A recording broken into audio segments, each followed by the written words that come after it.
ibintu byakomeye ikinshasa. Ese ikinshasa bigenze bite? Imyigaragambyo yamaze kuba ifata indi ntera ni nyuma yuko ikinshasa barimo baritegura uburyo ki itegeko nshinga ry'igihugu cya Kongo ryahindurwa. Abaturage biraye mu mihanda barigaragambya cyane yuko bamaze ko bavuga yuko badashaka yuko itegeko ryabo rihinduka, yuko nta kibazo na kimwe rifite. Ndaje mbibagezeho 5 kuri 5. Ikindi kandi turagaruka ku Barundi, FARDC ndetse na Wazalendo, P5 na FDLR bamaze kuba bakora icyo bita deployment cyangwa se bongera ingabo hano muri kano gace ka Gatoyi. Bivuga yuko nyuma yuko M23 ishatse kuba ya cyangwa se igiye yigarura uduce tugiye dutandukanye, aha ngaha byaje kuba bigaragara yuko bano bombi bamaze kuba bongera ingabo ku buryo bukomeye cyane, aho bashaka kuba bahangana n'intare za Sarambwe. Ese bigenze bite? Ndaje mbikugezeho 5 kuri 5 nabyo. Turavanga twikeze mu gace ka Kinigi. Mu gace ka Kinigi imirwano ikomeye bivuga yuko cyari igitero simusiga M23 yaje kuba igabwaho na FARDC, Abarundi ndetse na Wazalendo bafatanyije, ariko baza kuba bahura n'uruva gusenya, baza kuba bakubitwa izakabwana. Nabyo ndaje mbikugezeho 5 kuri 5. Abakoroneli bageze kuri 4 ahanga muri Gatoyi bamaze kuba bacishene cyangwa se M23 yamaze kuba ibakatishiriza indege bajyana iwabo wa twese. Ni nyuma y'umunsi wari cyangwa se ku munsi w'ejo abakoroneli bageze kuri 3 bari baje kuba bitaba Imana, harimo abakoroneli 2 bo ku ruhande rwa FARDC ndetse n'umukoroneli umwe wo ku ruhande rwa Wazalendo. Mu kanya cyangwa se mu kitondo cy'itariki mu kitondo cy'itariki 28 z'ukwezi kubungu akunda cyeka zitariki ya 29 z'ukwezi kwa 5 mwaka 2026 abakigeze kuri 4 bamaze kuba bakwicwa na M23. Ni mu mirwano ikomeye irimo irabahuza cyangwa se irimo irabahuza na M23 hano muri kano gace ka Gatoyi. Nabyo ndashimye kugezaho 5 kuri 5. Ese ni ibihe mipango ingabo z'Abarundi ndetse na FARDC barimo barapangira abaturage bo mu Minembwe? Ni nyuma yuko baburiye. Ese baburiye ibiki? Ese ni tangazo aba bombi bagejeje kuri bano baturage bo mu Minembwe? Nabyo ndashimye kugezaho 5 kuri 5. Ikindi kandi turagaruka ahanga ku batavuga rumwe n'ubutegetsi bwa leta Kinshasa cyangwa se abatavuga rumwe na leta ya Antoine Felix Tshisekedi Chilombo. Ese batangaje iki? Bayobowe n'umugabo bita Martin Fayulu. Ese batangaje iki? Nabyo ndaje mbikugezeho 5 kuri 5. Bayobowe n'abagabo bageze kuri banga bivuga yuko bashyigikiwe bikomeye cyane n'umugabo bita Joseph Kabila Kabange wahoze ari perezida w'igihugu cya Kongo. Nabyo ndaje mbikugezeho 5 kuri 5. Ikindi M23 noneho kera kabaye yakandagiye ku butaka bw'igihugu cy'u Rwanda. Ese babaje gukora iki? Bivuga yuko hari itsinda ritutse ku ruhande rw'igihugu cy'Ubusuwisi ndetse no kuri leta zunze ubumwe za Amerika. Bivuga yuko baje kuba bareba ibi byaba cyangwa se ibyahuje leta Kinshasa ndetse na M23 ko byagezweho mu gihe bya byarasinyiwe hariya i Montreal mu gihugu cy'Ubusuwisi, ariko bikaza kuba bifata ubusa. Nandi makuru yose nakugejejeho ndaje nyakurambaye kamanze suze abantu babagiye badukurikiranye, abantu bari hano mu gihugu cyacu cy'u Rwanda, amajyepfo, amajyaruguru, iburasirazuba, iburengerazuba ndetse n'umujyi wa 5 wa Kigali, babwanga amahoro y'Imana bane namwe ibyo murimo byose Imana ibaho umugisha. Abantu bari muri Afrika nko mu Burundi, muri Tanzania, ahanga muri Kongo, ahanga muri Kenya ndetse n'abantu bateza Uganda na za South Sudan hose mbabwira ngo amahoro y'Imana abane namwe. Tutibagiye muri Afrika mu bice bigiye bitandukanye twavuga Afrika y'amajyepfo, Afrika y'uburengerazuba ndetse n'iy'amajyaruguru, mbasuhuza mbabwira ngo jambo sana kwa mumurikira. Ni ibintu by'agaciro cyane. Dusuhuza abantu bagiye badukurikiranye ubwota amasimbi cyangwa se hirya y'amazi magari mu bihugu bigiye bitandukanye twavuga nka za Sweden, za Germany, za Belgium, za France, za Italy, za Britain, za Hungary, za Swiss, ahanga za Czech Republic, ahanga za Denmark ndetse n'abantu batuye muri za Luxembourg na Pologne, babwira ngo amahoro y'Imana bane namwe kandi n'ibyo murimo byose Imana ibahe umugisha. Abantu batuye mu bihugu bigiye bitandukanye cyangwa se muri states bigiye bitandukanye muri Amerika, abantu batuye nka za Tennessee, za Indiana, za Kansas, za Maine, abantu batuye za Las Vegas, za Boston, za Michigan, abantu batuye za Philadelphia, abantu batuye ahangaha za Washington DC, mbabwira ngo namwe amahoro y'Imana abane namwe ndetse na za Los Angeles California, mbabwira ngo kuba mudukurikirana inkunga ikomeye cyane. Abantu batuye mu mijyi itandukanye nka za Canada cyangwa se twavuga nk'ahangaha za Ottawa, za Quebec, za Vancouver, za Montreal ndetse za Alberta ndetse na Niagara, mbabwira ngo namwe amahoro y'Imana bane namwe kandi kuba mumurikirana ni ibintu by'agaciro cyane. Ikindi tutibagiye abantu batuye muri Aziya mu bihugu bigiye bitandukanye, twavuga nk'abantu batuye ahangaha hano muri Thailand, abantu batuye muri za Singapore, abantu batuye muri za Indonesia, abantu batuye muri za ahangaha mu bihugu bigiye bitandukanye, twavuga nko mu Buhinde, za Russia, za China, za Qatar, za Saudi Arabia, ndetse n'abantu batuye za Kazakhstan ndetse na Mongolia, bavuga ngo namwe amahoro y'Imana abane namwe, tutibagiye n'abantu batuye ku mugabane wa Australia, abantu batuye za Sweden, abantu batuye za Melbourne, bavuga ngo namwe kuba mu cyane ibintu by'agaciro, kandi rwose ndabibashimira cyane. Nyaboneka niba ugeze hano ari ubwa mbere, kura like cyangwa se tanga like, ube utanze inkunga ikomeye kuri kino kiganiro cyangwa se kuri aya makuru agezweho, kugira ngo YouTube iduhe recommandation. Ikindi ukore subscribe kandi ukazogera kari hirya, kugira ngo andi makuru yizewe kandi agezweho uzajya ukurikirana kuri Chris Empire. Utibagiye share ndetse na comment, kugira ngo tuzajye tubana 5 kuri 5. Ngewe wateguye no kugezaho amakuru, nitwa Chris, mbahaye ikaze kuri Chris Empire. Katurambura amakuru yacu tudatinze. Ni nyuma yuko mu gihugu cya Kongo asohotse amatangazo agiye cyangwa se agenda burera yuko itegeko nshinga cyangwa se icyo bita referendum hara mu gihugu cya Kongo rigomba kuba ryajya imbere abaturage kuri itariki ya 28 kuri itariki ya 29 z'ukwezi kwa gatanu umwaka wa 2026. Biraye mu mihanda y'Kinshasa, bagenda batwika amabutike, batwika ibiro bigiye bitandukanye, bivuga yuko nk'ibiro by'imirenge, ibiro by'utugari, ibiro by'uturere tugiye dutandukanye hari Kinshasa byamaze kuba bitwikwa bitewe nuko abaturage batishimiye uburyo ki itegeko nshinga ryabo bashaka kuba barihindura. Abaturage bamwe bagiye batangaza bavuga amagambo akomeye avuga yuko rwose uyu mugabo bita Antoine Felix Tshisekedi Tshilombo, perezida w'igihugu cya Kongo, arimo araganisha igihugu ahabi cyangwa se arimo ararimbura igihugu cyabo. Ni nyuma yuko hari hagiye hasohoka amatangazo akomeye avuga yuko itegeko nshinga ry'igihugu cya Kongo rigomba kuba ryahindurwa kugira ngo ryemerere perezida wa Repubulika w'igihugu cya Kongo uwo bita Faci Beto cyangwa se Antoine Felix Tshisekedi Tshilombo, kugira ngo yiyamamaze indi manda iteganyijwe mu mwaka wa 2027, ubwo n'umwaka utaha. Ariko abaturage byaje kuba bigaragara yuko ibi bintu batabyishimiye, bivuga yuko rwose ibi ngibi byaje kuba bihumira ku murari cyangwa se byaje kuba bihumira ku murari, bivuga yuko hari na bamwe muri guverinoma bakomeye bayobana na leta cyangwa bayobana na Antoine Felix Tshisekedi Tshilombo batarimo barishimira uyu mugambi cyangwa se kino cyemezo cyo kuba itegeko nshinga ry'igihugu cya Kongo ryahinduka. Rero ku itariki ya 20 imyigaragambyo yatangiye ku itariki ya 28 mw'ijoro, bivuga yuko hatwitswe ibikorwa cyangwa se ibikorwa bigiye bitandukanye, twavuga nk'inzu zikoreramo ibigo bigiye bitandukanye bya leta ndetse n'amaministeri agiye atandukanye mu gihugu cya Kongo, aho abaturage bagaragaje umujinya ukomeye cyane nyuma yuko hasohotse amatangazo avuga yuko itegeko nshinga isaha ku isaha mu gihugu cya Kongo ryahindurwa kugira ngo ryemerere nyakubahwa perezida w'igihugu cya Kongo Antoine Felix Tshisekedi Tshilombo kwiyamamaza indi manda iteganyijwe mu mwaka wa 2027 mu gihugu cyangwa se hari Kinshasa mu murwa mukuru w'igihugu cya Kongo. Ibintu ntabwo byoroshye habe na gatoya, kubera ko imyigaragambyo izindutse iba muri iki gitondo cy'itariki ya 29 z'ukwezi kwa gatanu umwaka wa 2026. Imyigaragambyo yamaze kuba ifata indi ntera nyuma yuko abaturage rwose bagaragaje yuko itegeko nshinga ryabo ari itegeko ryiza cyane, ari itegeko rimwe mu mategeko akomeye hano muri Afurika, ritagomba rero kuba ryahindurwa uko byiboneye. Reka tubango twerekeza ahangaha kuri tere y'imirwano ahangaha muri kano gace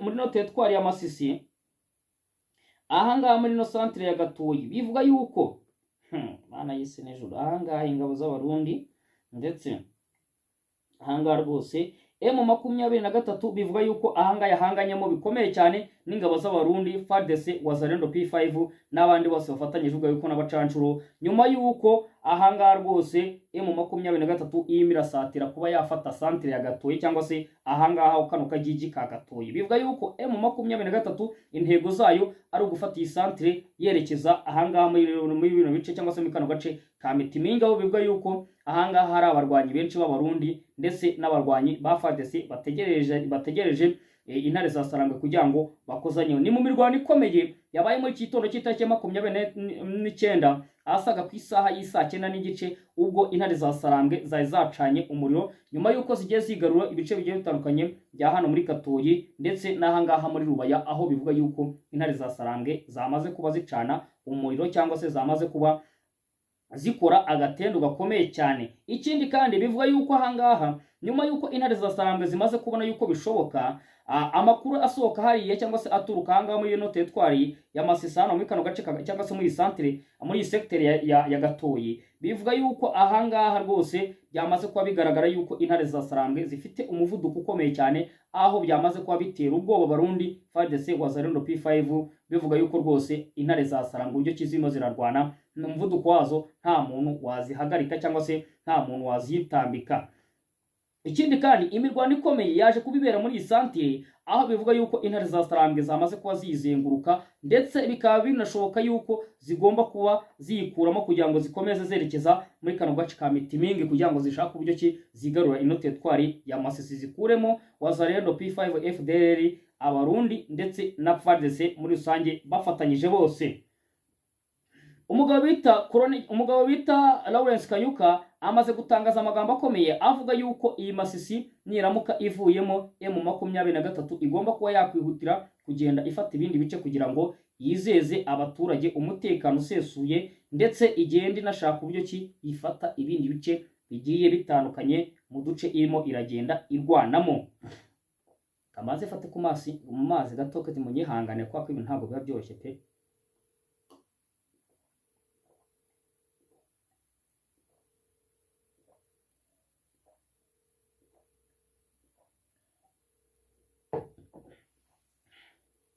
Reka tuve kuri iyi nkuru twihute twerekeza hano mu gace ka Kinigi. Mu gace ka Kinigi amakuru asohotse aka kanya avuga yuko intare za Sarambwe zaje kuba zigabwaho ibitero bikomeye cyane bya FARDC cyangwa se FARDC Abarundi bafatanyije na Wazalendo.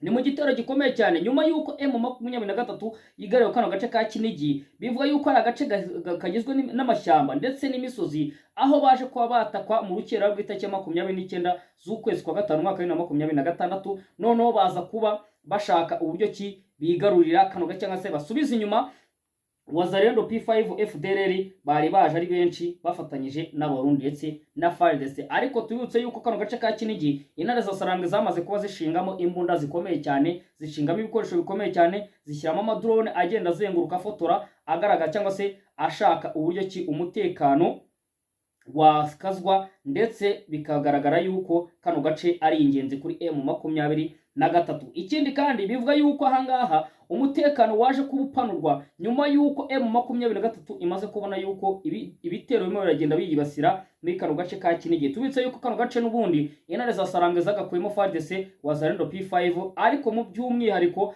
ahangaha hari indiri ya Wazalendo, aho bagendaga bafatanya n'Abarundi ndetse na FARDC kugenda bagaba ibitero bigiye bitandukanye mu bice M23 igenzura. Igitero bivuga yuko cyatangiye hagati y'isaha 8 ndetse n'isaha 9 nyuma yuko FARDC yashakaga kugira ngo ikure M23 ifatanyije n'Abarundi Wazalendo P5 ndetse na FDLR bose bafatanyije bari bamanutse bashaka uburyo ki bakura intare za Sarambwe cyangwa se M23 muri kano gace ka Kinigi cyangwa se kuri umusozi wa Kinigi. Bivuga yuko rwose ari ingenzi ku rugamba M23 igenda irwanamo ubuzima bwa buri munsi, ariko ntago ariko byaje kugenda M23 bitewe n'abahanga cyangwa se n'abexpert ku rugamba ifite, yaje kuba irwana umuhenerezo isubiza inyuma aba bose bari baje bifatanyije cyangwa se bashaka kuba bakura M23 muri kano gace kandi Kinigi cyangwa se muri kano gasozi ka Kinigi. Reka twihute tujya kuri tere y'urugamba ahangaha muri Gatoyi. Ejo amakuru yasohotse avuga yuko abakoloneli bageze kuri 3, umwe ku ruhande rwa Wazalendo ndetse na babiri ku ruhande rwa leta Kinshasa cyangwa se kuri FARDC bamaze kuba bahitanwa n'intare za Sarambwe. Muri iki gitondo cy'itariki 29 z'ukwezi kwa 5 mwaka wa 2026 amakuru asohotse aka kanya atariho ivumbi cyangwa se amakuru asohotse atugeraho, bivuga yuko abagera kuri 4 abakoloneli bageze kuri 4 bamaze kuba bahitanwa n'intare za Sarambwe mu rugamba rukomeye rwabahuje hano muri kano gace ka Gatoyi, uko nayimaze kubabwira hano hejuru. Ni nyuma yuko ahangaha M23 yashaka kuba yakwerekeza muri kano gace ka Mitimingi, ndetse baza kuba Wazalendo bivuga yuko iyi FARDC Abarundi FDL ndetse na P5 baje kuba bongera umusada ahangaha.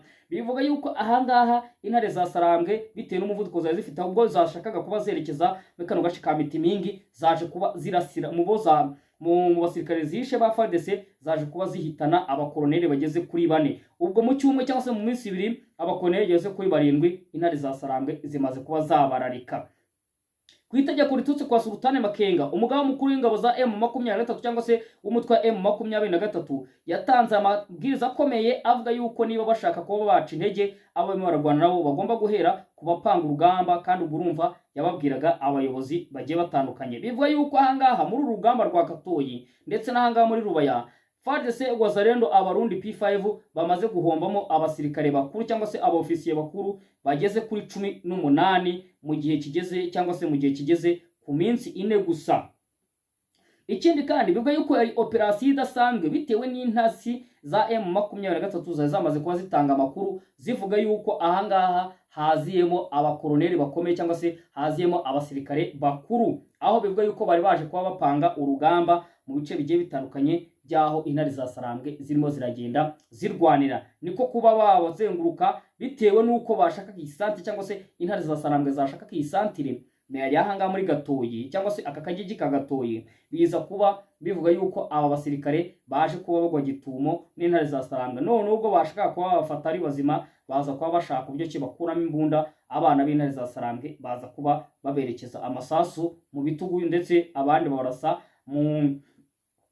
baberekeza amasasu mu gatuza, baza kuba babamenagura. Biza kwa birangira ahangaha bivuga yuko haje kwagwa n'abasirikare benshi b'abarundi ndetse n'abafadese na Wazalendo, ariko haza kwa habwiramo abakoroneli bageze kuri 4. Urumva ni insinzi ikomeye cyane ku ntare za Sarambwe ndetse ni insinzi ikomeye ku mugabo bita Sultani Makenga, kubera ko ahangaha ubuciye intege babandi batoya kubera ko abangane nibo bari ba mastermind cyangwa se nibo bapangaga urugamba rwa buri munsi rubera hano muri centre ya Gatoyi. Amakuru asokanya bivuga yuko intare za Sarambwe zafashe umuhanda zerekeza ahangaha mu gace ka Mitiminga, bivuga yuko bategerejwe bikomeye cyane na leta ya Kinshasa cyangwa se na FARDC. Abarundi Wazalendo P5 bamaze kuba bamena ingabo muri uno muhanda wa Gatoyi ahangaha cyangwa se uno muhanda wa Gatoyi Mitimingi, aho bashyizeho barriere ikomeye. Bivuga yuko intare za Sarambwe baziteguye neza 5/5.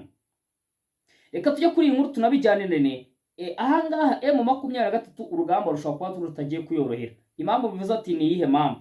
Ahangaha FARDC n'abarundi muri teritwari ahangaha ariko si nibyo ra uko ubanga nibyo inkuru ntabwo nazijyananye nkuko byaramwe.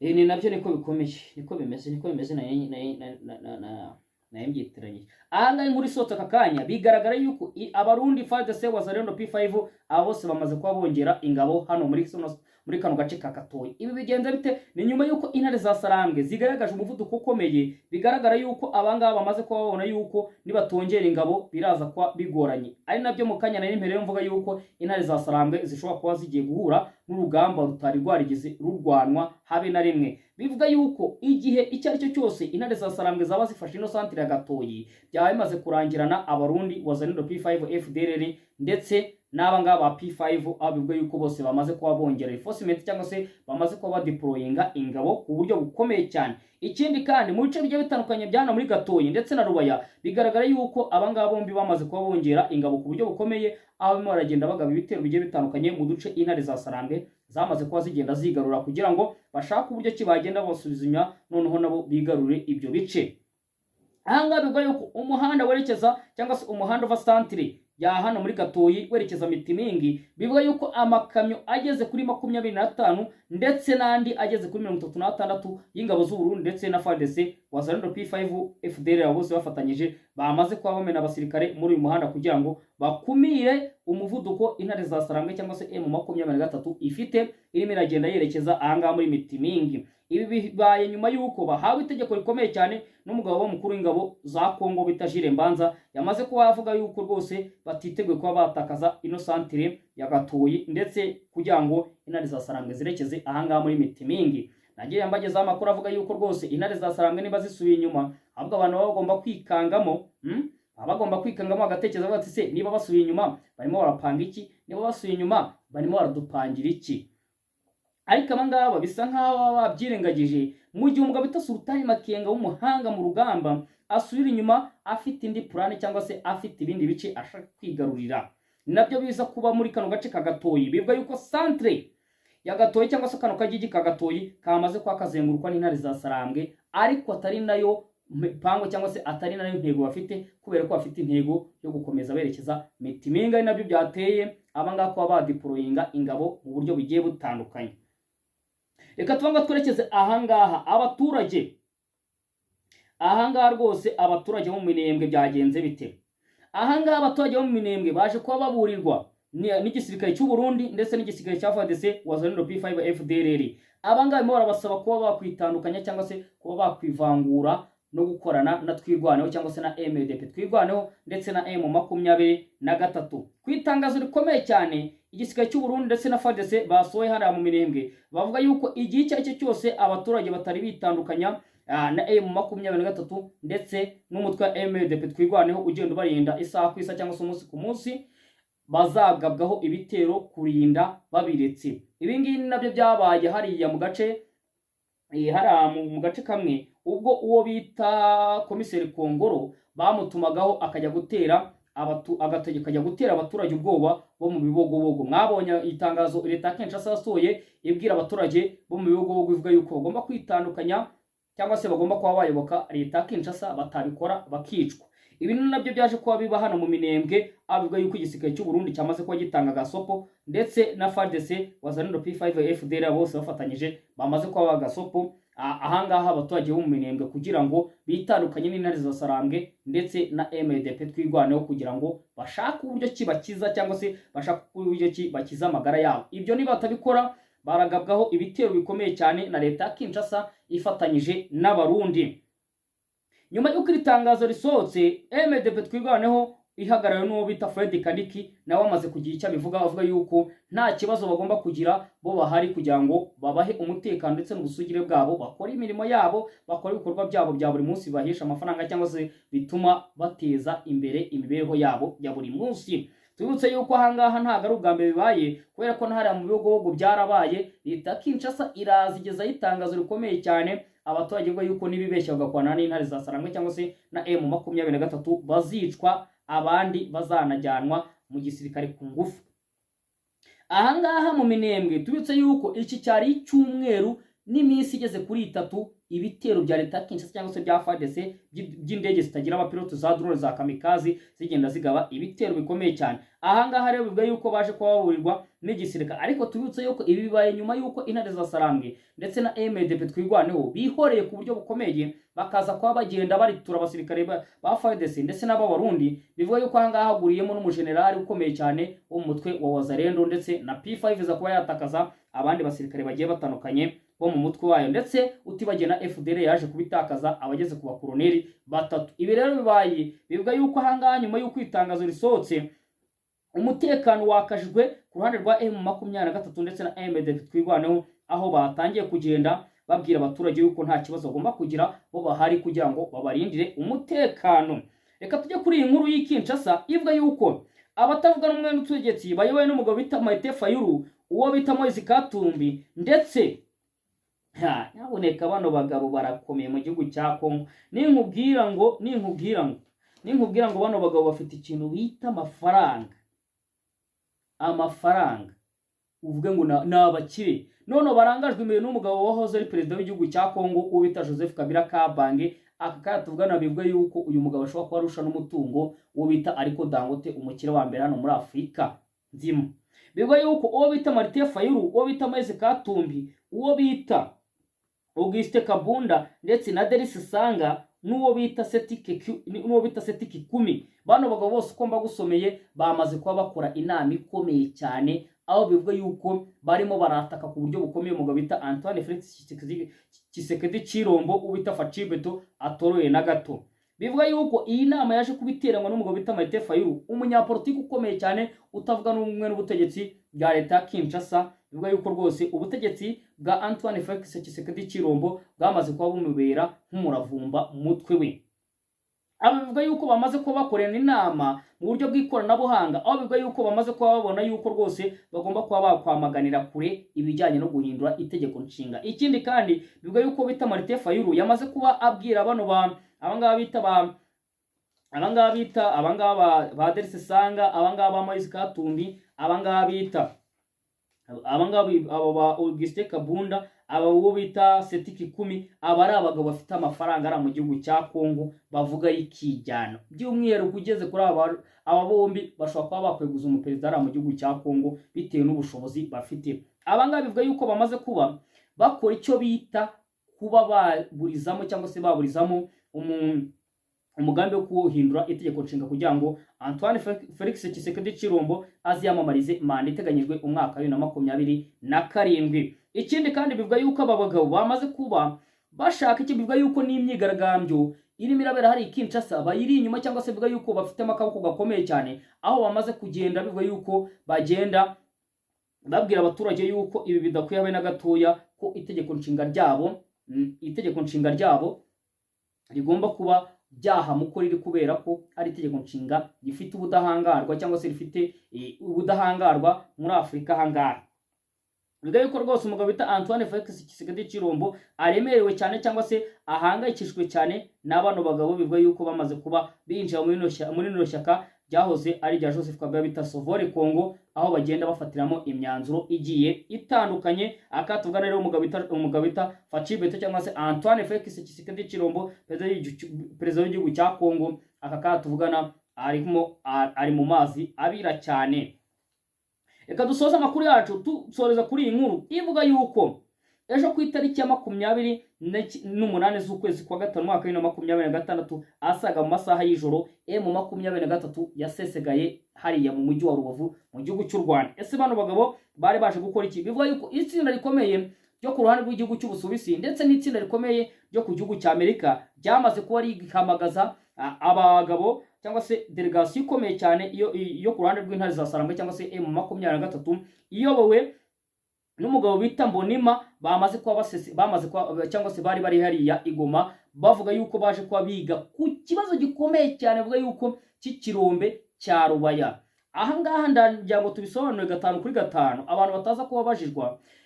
Amerika cyangwa se Antoine Felix Tshisekedi Chilombo, perezida w'igihugu cya Kongo, yaje kuba yemerera amabuye y'agaciro igihugu cya Leta Zunze Ubumwe za Amerika cyangwa se Donald Trump mu magambo arambuye amwemerera yuko ikirombe cya Rubaya bivuga yuko kivamo amabuye amwe meza hano kuri isi ya rurema. Yamaze kuba yemerera Leta Zunze Ubumwe za Amerika yuko ikibaya cyangwa se ikirombe cya Rubaya Amerika ari igomba kugicukura. Kandi mu by'ukuri tubise yuko ino teritwari ya Masisi iyoborwa cyangwa se iri mu maboko y'umuguverineri bita uyu nguyu Pascal cyangwa se ni Oscar Musanganwa. Oscar Musanganwa, guverineri w'intara y'Amajyepfo. Bivuga yuko aha ngaha Amerika yaje kubivumbura yuko kino kibaya kiri mu maboko y'intare za Sarambwe. Ariko nawe unyumvire, ngiye narinzi ko baje mu buryo ki kureba uburyo ki bareba amasezerano yasinyiwe i Montreal niba yarubahirijwe, ariko bivuga yuko nabo baje kuyasa. Ariko ingingo nyamukuru yaje kubiganirwaho ivuga yuko rwose ahangara Leta Zunze Ubumwe za Amerika zaje kuba zikurikirana inyungu yawo, ariko baje kubavuga yuko harimo akagambane gakomeye cyane. Bivuga yuko Amerika yabigiye gukorana deal ikomeye cyane n'intare za Sarambwe kugira ngo kino kibaya cyangwa se kino kirombe cya Rubaya gicukurwe na Leta Zunze Ubumwe za Amerika. Bivuga yuko amasezerano yabereye i Montreal ku itariki ya 13 nibwo yatangiye z'ukwezi kwa kane umwaka wa 2026, ubwo Leta Kinshasa yahuraga ndetse na M23 bemeranyijwe ku ngingo zigeze kuri 6, ariko muri izo zose nta nimwe yigeze yubahirizwa. Harimo kurekura imfungwa, harimo kutatakana ku mpande zombi, ariko ibyo byose ubwo byabarimo birajya imbere ubwo yaje gusozwa ku itariki ya 18 z'ukwezi kwa kane umwaka wa 2026. Byaje kuba bigaragara yuko Leta Kinshasa cyangwa se FARDC igisirikare cyabo cyari kirimo kirataka ku buryo bukomeye cyane M23. Ari nabyo byaje kuba bigaragara yuko nta na kimwe kigeze cyubahirizwa muri aya masezerano.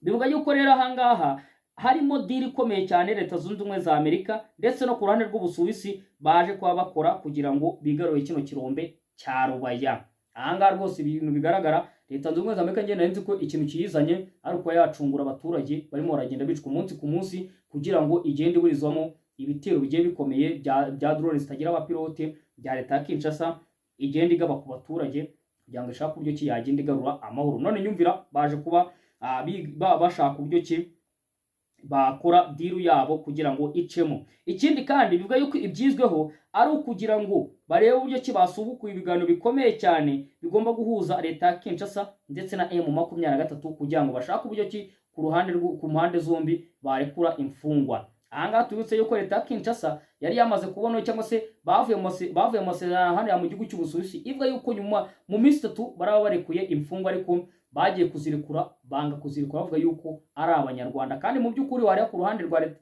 rwa M23 ugasanga yo bayitegetse byose yagiye igenda ibyubahiriza gake gake, aho yagiye inarekura za Sange za Kabonambo ndetse n'ahanga muri Prendor zizi kugira ngo igaragaza ubushake. Ariko ku ruhande rwa leta ya Kinshasa umugabo bita Facibato cyangwa se Antoine Felix Tshisekedi Chilombo nta kintu yigeze agaragaza ko ashaka kugira ngo basinye amasezerano yasinyanywe Montreal mu gihugu cy'Ubusuwisi abashe kuba yakubahirizwa. Reka ahubwo abantu bagiye bavuga ibintu bigiye bitandukanye, bavuga yuko ku ruhande rwa M23 yaba yahunze umujyi wa Goma, abandi bavuga yuko Bukavu baba bayitaye.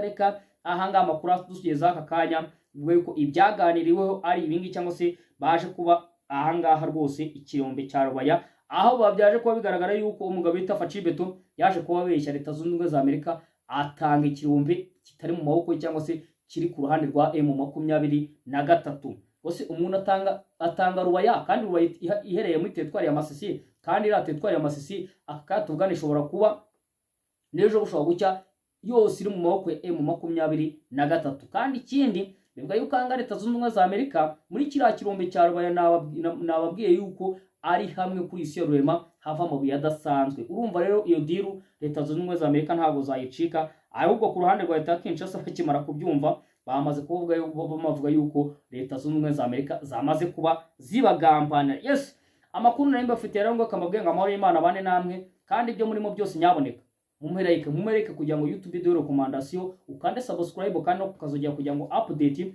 izaye zikujyaho 5 kuri 5, ndetse share na comment utabyibagiye kugira ngo amakuru agezweho kandi yizewe azajya kugeraho 5 kuri 5. Kamabwe ngo amahoro y'Imana bane namwe, imirimo yose murimo Imana ibaho umugisha. Ciao nakagaruka.